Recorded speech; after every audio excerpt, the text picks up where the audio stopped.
Alright everybody, welcome back into Cherry Picking. Today's video must drop week 9 of the fantasy hockey season, presented by FanDuel Canada, North America's #1 sportsbook. You guys loved this video last week, so might as well throw it in there again. Everyone loved the Ryan Nugent-Hopkins drop advice, but weird. Oilers played 2 games last week, scored 8 goals, and he doesn't have a single point. Neither did he have a single shot in either of those games. And I know that's only 2 games of the whole season, but if you dropped him, streamed someone else throughout that week, that probably would have helped you win the week instead of starting a guy that would probably have gotten you negative points throughout last week as well. So those are what these videos are for. I got 5 guys to drop this week. Let's get into the video. All right, so the first guy we're dropping this week, Jakob Chycrun, over 80% rostered in Yahoo Fantasy Leagues right now. I think that's wildly high for where this guy's role currently stands on this Ottawa Senators team. Right now, you have Thomas Chabot coming back. You can already see Chycrun's ice time starting to decrease, taking a little bit of a dig to it as well. You look at the last 4 games, he's only played more than 20 minutes in 2 of those games, when if you look at early in November, when the peak of Chabot's injury, I guess you could say, he was playing 25, 26 minutes. I think it also doesn't help Chycrun's case that Artem Zub is back and fully healthy as well. But the biggest thing here, he's pointless in his last 6 games, just 4 points since November 1st in 11 games, along with a -2 in the plus-minus department. He doesn't do much also in bangers leagues as well, so he's not that valuable unless he's scoring on the power play, which he was doing really well at the beginning of the month, or beginning of the season, excuse me,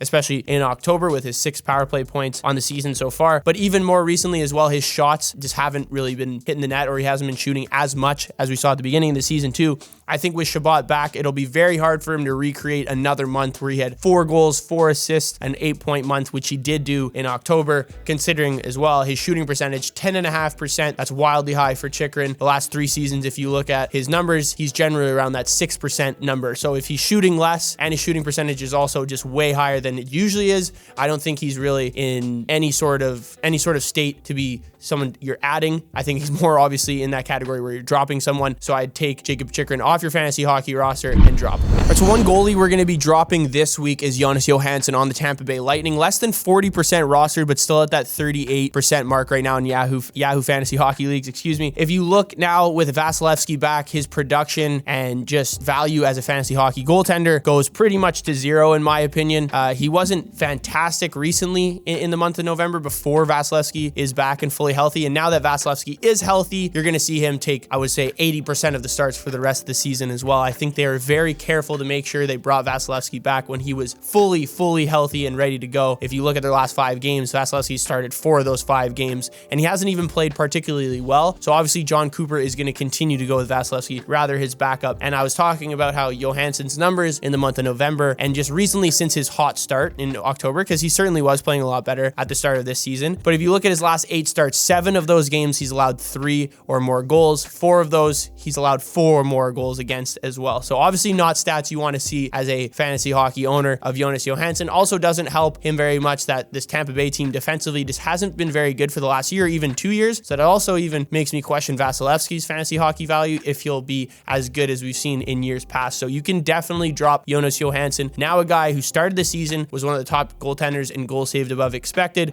and now he's in the negatives at -3.5, which is bottom 12 in the NHL. One defenseman we're going to be looking to let go this week is Tony DeAngelo on the Carolina Hurricanes. Still 36% rostered, which is absolutely wild considering he continues now to be a healthy scratch on this Carolina Hurricanes team. He hasn't played since November 18th, and yet he's still 36% rostered. I think that's wild. The biggest reason we're seeing him healthy scratch and just not play as much is he's such a liability defensively that Rob Brind'Amour can just not put him back on the ice. Even in these offensive situations that he tried to kind of just put him in and place him in where he thought he'd be playing a lot better and be in a little bit more control of his game, he still has been a liability there when they were just playing him on the power play. Now he's not even in that role anymore either. And if you look at the games that he played even in November, the games he played in, he was playing barely over 16 minutes per game. That's not really someone that I would keep on my fantasy hockey team if you're solely relying him on a Carolina Hurricanes power play, a power play that hasn't even been like great over the past 2 seasons as well. Probably a thing they've had to work on the most this offseason too. And then the biggest factor here too is when Brett Pesce was out and Jalen Chatfield was playing a lot more, he started to play a lot better than Tony DeAngelo. So when Brett Pesce came back, there really had to be an odd man out there. And Rob Brind'Amour, a guy that values defensive brand and mind of hockey a lot more than offensive, especially when you have a guy like Tony DeAngelo who's -10 so far this year in just 16 games played. I think he's going to roll with Jalen Chatfield. And it's too bad for Tony DeAngelo because I certainly had pretty high hopes for him as like a sleeper defenseman to come into this role and play really well and score a lot of goals, because last year Carolina broke a record for a team with most goals by defensemen. So I was very excited to see what he could kind of do on this team, whether it be 5-on-5 or the power play, but he's really lost those abilities because he can't play a defensive style of hockey that Rob Brind'Amour wants. So you can absolutely drop Tony DeAngelo. All right, forward going to be dropping this week, Jaden Schwartz on the Seattle Kraken. If you're not staying in tune with the injury news, he's now on IR and expected to miss about the next 6 weeks or so. But if you look at his stats before that as well, they're just not encouraging either. 0 points his last 8 games played, and his total just 8 shots over that span. Had a decent start this season with 15 points in 23 games played so far, especially considering he doesn't have a goal since November 11th. But now the Seattle team, a team where you really have to pick and place who you're starting offensively. As I mentioned in my must-add, Jordan Eberle, I think, is a great start this week because he's starting to create a lot of offense, but Jaden Schwartz is going in the complete opposite direction, obviously hurt right now as well. So a guy you can add, Jordan Eberle, and then drop Jaden Schwartz. I don't think he'll be fantasy hockey relevant for the rest of the season now, considering he's hurt.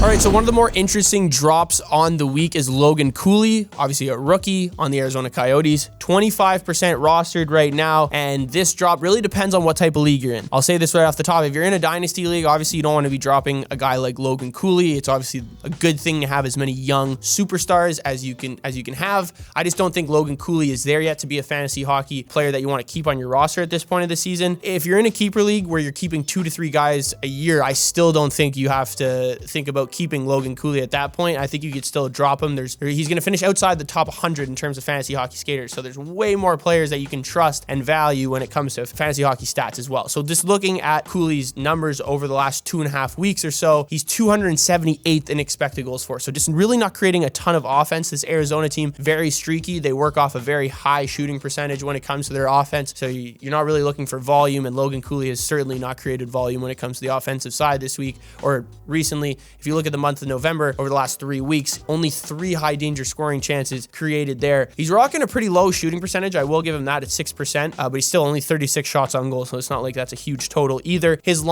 top line, just not creating the offense. The offense is coming from different areas for this Arizona team, whether it be the second or third line. Lawson Krause had, I think, 11 goals in the month of November. Clayton Keller has just 1 goal in his last 8 games. So the disparity in terms of where the offense production is coming from for Arizona is certainly not coming from their top guys. Logan Cooley being one of those top guys right now, and I just don't think he's ready to hold a full fantasy hockey roster spot. He's just not producing at a high enough level, so you can drop him. All right, so the last guy we're dropping this week is Chandler Stephenson on the Vegas Golden Knights, right around 25% rostered in Yahoo Fantasy Hockey Leagues right now, and he just has not been producing at the same clip. Last year, I was definitely on the train of dropping Chandler Stephenson, not thinking he was a guy that you could hold in your fantasy hockey rosters, but he proved me wrong because he was very good in the hits, block shots department, face-offs won, and he was actually scoring at a decent rate. This year, it's just completely different. He has 11 points through 21 games played, but more recently, he's just been even worse. 3 points in 11 games in the month of November to go with 13 shots on goal, so barely averaging 1 shot on goal per game, along with expected goals for of just above 1 that ranks outside the top 275 in that category as well over that same time frame.